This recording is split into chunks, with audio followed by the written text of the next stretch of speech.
Tenemos comunicación con el notario 126 en la Ciudad de México, Adrián Moreno Rivera, para el público de XCU Periodismo de Análisis.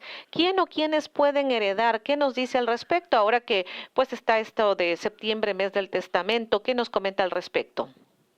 Beatriz, ¿cómo estás? Muy buenos días a todo tu público. Pues mira, recordando y analizando esta parte, me gustaría platicar un poquito del mes del testamento, donde lo que se busca es quitar esta idea que tenemos en la que el testamento lo debo otorgar cuando estoy en mis últimos minutos, ¿no? Estas campañas son para concientizarnos y fomentar el otorgamiento de este instrumento que ayuda muchísimo y que además en su misma definición es un acto que es esencialmente irrevocable. ¿Qué quiere decir? Que en cualquier momento puedo cambiar yo las disposiciones mediante el otorgamiento de un nuevo testamento. Entonces, básicamente, la campaña de septiembre, mes del testamento, pues es esto, ¿no? Poder ayudar, poder tener una mejor idea acerca del momento en que debo otorgar un testamento. Recordemos que para el caso en que no otorgue un testamento, pues será la ley la que va a indicar a quién le corresponderá heredar. Esta vía la conocemos como sucesión legítima, ¿vale? En la sucesión legítima será el Código Civil, en este caso en la Ciudad de México, tiene una regla general que nos dice el pariente más cercano excluye al más lejano. Asimismo, prevé diferentes circunstancias, dependiendo quién concurra, ya sea que concurran ascendientes, ya sea que concurran descendientes, ya sea que concurra cónyuge, ya sea que concurran parientes colaterales hasta el cuarto grado. Y dependerá quiénes concurran, será como se determinará a quién le corresponderá o quién tiene mejor derecho a heredar. Y en ese sentido, Beatriz, justo viene la importancia del testamento. ¿Por qué? Porque yo como testador tengo la facultad de poder determinar a quién le quiero dejar mis bienes y cómo quiero dejarlos, ¿no? Entonces puedo determinar mediante la institución de herederos o delegatarios cómo voy a hacer la distribución de mis bienes. Y en ese sentido es importante comentar contigo y con tu público que no tengo que esperarme a tener uno o más bienes para poder otorgar testamento, ya que debemos recordar que el testamento se va actualizando conforme van ocurriendo acontecimientos durante mi vida. Y el mismo va a surtir plenos efectos al momento en que el testador fallezca. Y es en ese momento en el que vamos a tener que saber qué es lo que hay para saber cómo es que se va a hacer la distribución que el propio testador ha determinado en su testamento. Recordemos, y es importante saberlo, por lo menos en la Ciudad de México, el Código Civil ha sufrido reformas y actualmente solo encontramos dos tipos de testamento. Sí. El testamento público abierto y el testamento otorgado en el extranjero. ¿Por qué? Porque anteriormente había otros tipos de testamento, ¿no? El testamento hológrafo, el testamento marítimo, el conocido como testamento militar, pero recordemos que estos ya no tienen vigencia y quedaron sin efectos a partir del 23 de julio del año 2012, por lo que es muy importante que tengamos esto en cuenta. No sé si... Sí, Adrián Moreno, sí. con esto que usted nos está explicando, siempre algunas de las dudas que surgen es si, por ejemplo, una persona está heredando a alguien que no es su familiar, ¿los familiares pueden reclamar, aunque no les haya dejado nada en el testamento, o qué nos dice? Mira, estimada Beatriz, tenemos que recordar que en México se sigue un principio conocido como libre testamentificación. ¿A qué se refiere? No hay una obligación para el autor del testamento de dejar un porcentaje o ciertos o determinados bienes a sus parientes.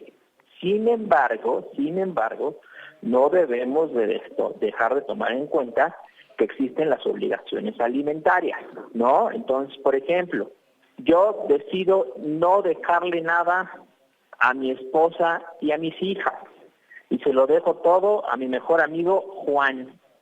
¿Es válido? Dependerá, porque resulta que si mi esposa y mis hijas al momento de mi fallecimiento tienen derecho a alimentos, el testamento podrá ser inoficioso.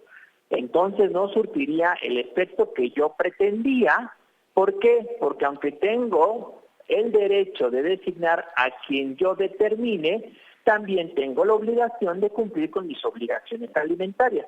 No sé si me voy a Sí, entender. claro, así es.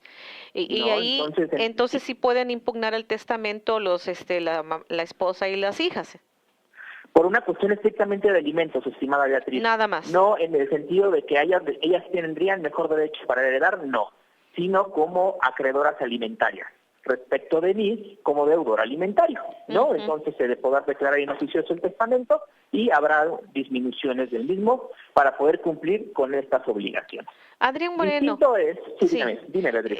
¿Qué recomendaciones se deben tomar en cuenta al momento de elaborar un testamento que usted nos pudiera compartir?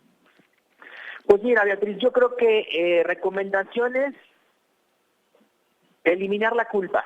Algo que vemos recurrentemente es, no se irá a enojar mi hijo Juan, no se irá a enojar mi hija María, si no la dejo como albacea, si no le dejo algo, qué tal que genero problemas, recordando que la herencia es un regalo, ¿no? Es ese extra que nos pueden o no nos pueden dejar nuestros padres, nuestro cónyuge, etcétera. Nuestros hijos no, porque no es lo natural, ¿no? Y espero que a nadie le ocurra. Pero quitarnos esta parte, ¿no? Tener plena libertad y saber que estamos haciendo lo correcto, que es algo bueno y es algo positivo para las personas a quienes queremos designar como herederos o como legatarios. Segundo, que nos acerquemos a nuestro notario de confianza. Hay veces que, desafortunadamente, a la hora de explicar, somos muy técnicos, ¿no? El albacea, el heredero, el legatario, oye, si es menor tutor y curador, y a veces no somos lo suficientemente claros. Entonces, por favor, acérquense a su notario. El notario, por supuesto, que nos vamos a encontrar con ustedes como prestatarios del servicio a explicarles y que no quede absolutamente una sola duda. Segundo, lo que te comentaba al principio, entender que el testamento se puede revocar en cualquier momento. Tercero, saber que yo puedo otorgar testamento desde que tengo 16 años cumplidos. Ujú. Quiere decir que tengo muchísimo tiempo para otorgarlo. Entonces, por favor, no se esperen al momento en que uno ya está enfermo, en que uno ya está muy grande. ¿Por qué? Porque la realidad es que el testamento es un instrumento que me tiene que dar tranquilidad. Y en ese sentido, saber qué es lo que quiero hacer. Una cosa también muy importante, Beatriz, es entender hasta dónde puede llegar nuestra voluntad y saber que una vez que nos toque partir de este plano, pues nuestra voluntad ya no va a regir. Entonces a veces tenemos una idea equivocada de le voy a dejar a mi hija siempre y cuando no se case, a mi esposo igual.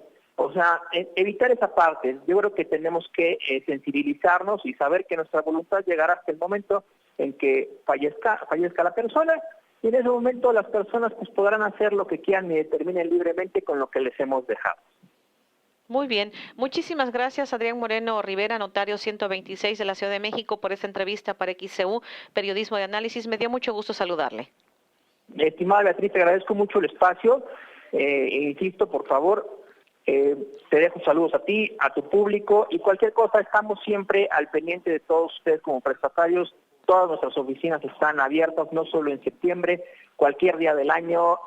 Saben que cuentan con nosotros para poder asesorarlos y poder tener una relación cercana con todos ustedes y que tengan la tranquilidad de que lo que están otorgando está muy bien otorgado.